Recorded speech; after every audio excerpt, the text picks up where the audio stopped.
is this: why do we sometimes stay in relationships that hurt us, even when we know something feels wrong, even when we feel unseen, emotionally exhausted, or disconnected? Part of us still struggles to let go. And I don't think that's weakness. I think there are much deeper subconscious and emotional patterns involved than most people realize. Welcome back to Beyond the Script. I'm Ali Christos, and today I want to talk about relationships, attachment, emotional patterns, and why so many people stay connected to relationships that no longer feel healthy for them. This can apply to romantic relationships, friendships, family dynamics, or even old versions of ourselves we've outgrown. Because often, what keeps people stuck is not logic, it's emotional conditioning.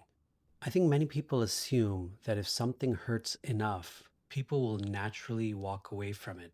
But emotionally, that's not always how human beings work. People often stay where something feels familiar, even if it hurts, because the nervous system can confuse familiarity with safety. One of the deepest things I've seen in healing work is how childhood emotional experiences shape adult relationships.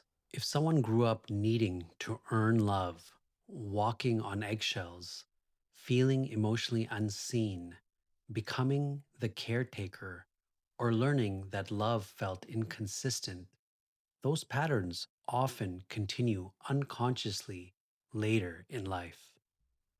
But not because people want pain, but because the subconscious mind recreates emotional environments that feel emotionally familiar.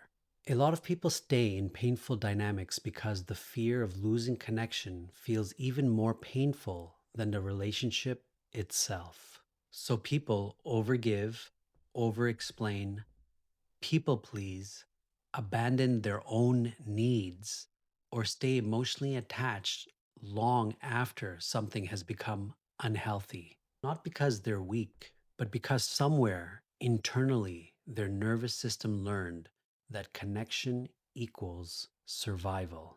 I also think many people confuse love with performance. They believe, if I just try harder, if I heal enough, if I become more understanding, if I stop being emotional, then finally they'll receive the love they need. But healthy love doesn't require abandoning yourself constantly to maintain connection.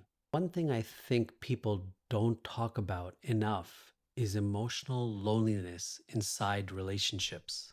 You can be physically close to someone and still feel completely emotionally disconnected. You can feel unheard, unsafe, misunderstood, emotionally unseen, or unable to fully be yourself. And over time, that emotional disconnection slowly drains people internally. I've had to confront some of these patterns in my own life too.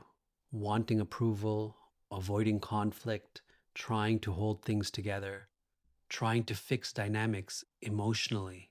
And I think many people eventually realize healing relationships often begins with healing the relationship you have with yourself. Because when people reconnect with their own self-worth, their standards begin to change naturally. So you may be wondering what healthier love looks like. I think healthy relationships feel different than what many people were conditioned to expect. Healthy love often feels safe, calm, consistent, emotionally honest, supportive, and spacious. Not perfect, but emotionally safe enough that you don't constantly feel like you're fighting for connection.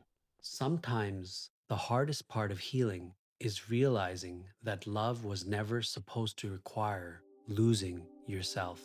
If this episode resonated with you, I'd really appreciate it if you subscribed, left a review, or shared this with someone who may need it. And if you want to follow the journey, you can find me on Instagram at Beyond the Script Show. Thank you for being here, and I'll see you on the next episode of Beyond the Script.